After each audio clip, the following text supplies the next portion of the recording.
I am Jeff Straw, Associate Director of Facilities and Membership Services. I help oversee all of our indoor and outdoor recreation facilities, as well as our membership services and facility rentals.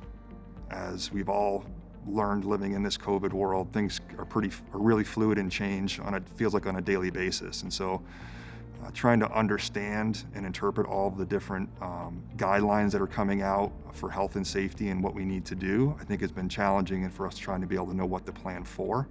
And then once we understand what those guidelines are, is then trying to figure out how do we actually implement that. Most, if not all, of the changes or modifications we've made have been driven by federal, state, and local and campus requirements and parameters. But some of the biggest changes we've made, as you'll see, is one is spacing out all of our cardio and strength equipment. We're not allowing any activities such as basketball, volleyball, racquetball, squash, those types of activities, which then allows us to be able to use those spaces that are not traditionally used for cardio and strength equipment, to be able to put those in those spaces. We've also reduced the amount of hours that we're open. Typically our facilities are open anywhere between 17 and 18 hours a day, and now they're open anywhere between 8 to 11 hours a day, which helps provide additional time for us to be able to do additional cleaning.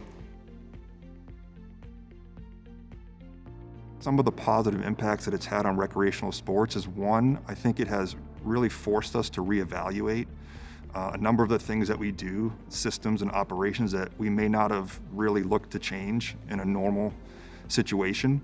And so I think one is the contactless entry points, the implementation of the Fusion Go app, where not only can people make reservations through there, but we also can do targeted messaging, and it allows people to gain information quicker in this day and age. So I think that has been certainly a positive impact on recreational sports. I think the cleaning supplies that we've implemented, the changes that we've made, going to disinfecting wipes, touchless hand sanitizers, the investments we made in electrostatic sprayers, and then I think the enhanced cleaning protocols have certainly been a positive as well. We've always put an emphasis on cleaning, but I think it has just forced us to think even greater about that and invest even more in those cleaning supplies and processes. And then I think the last thing that maybe isn't facility related, but I think another positive impact is just the recognition or the appreciation that what we do and what we provide to our students and our members on campus. I think we know what we do, but I think in this time more than anything, I think there's been a greater appreciation for what we do to help people's mental and physical well-being. And I think even the upper executive level administration in the university, I think, has heard that more, not just from students, but even parents of students, and finding things for them to be able to do that during this time. And so I think that has been another positive impact.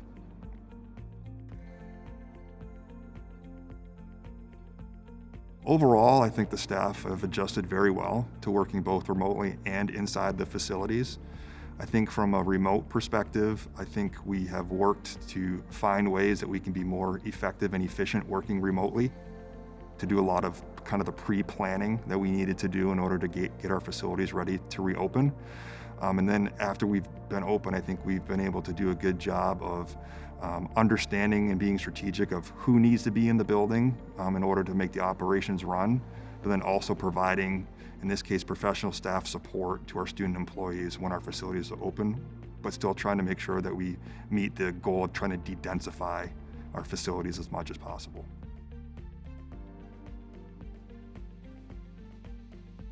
I think support for our student employees first and foremost has been driven by making sure they have a safe environment to work in.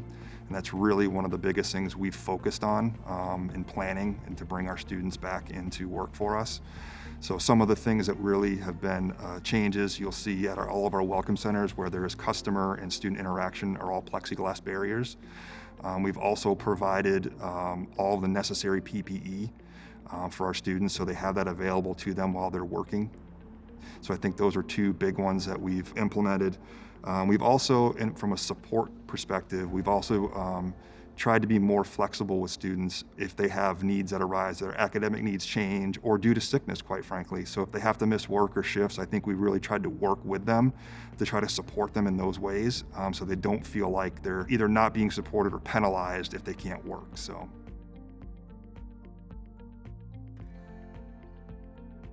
I think we have gained some other efficiencies during this time related to our check-in procedures. We've implemented a contactless entry procedure or system, and with that, we've also used the Fusion Go app as part of that. And so really it has reduced the amount of interaction, contact points that our staff or a user has to interact with our staff when they check in, which I think has definitely made it more efficient for both users and staff. I also think in some ways our communication has gotten more efficient. I think we have been forced to find ways to be more efficient in our communication. And I think certainly early on, we fumbled through some of that, but I think as time has gone on, we've found better ways to be more effective with that. I think the lasting effects of COVID on recreational sports and its facilities, I think are not going to be fully known, at least for, I think, a few years, even after we move out of this COVID situation.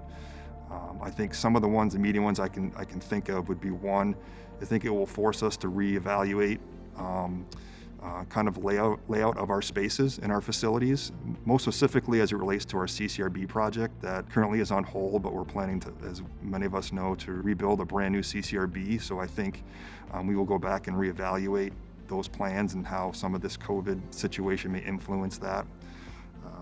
I also think continuing to place priority on enhanced cleaning protocols. Again, those are things we already did, but I think just gaining more and more attention and priority to those and continuing to invest in those where it makes sense would be another one.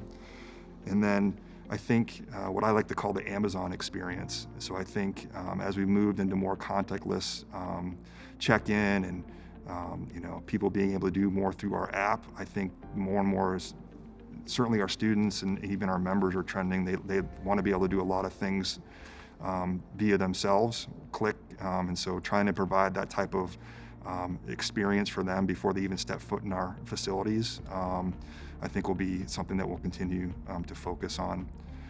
And then I think the last thing I say is funding, and I put a question mark behind that because I don't know what direction that may head in.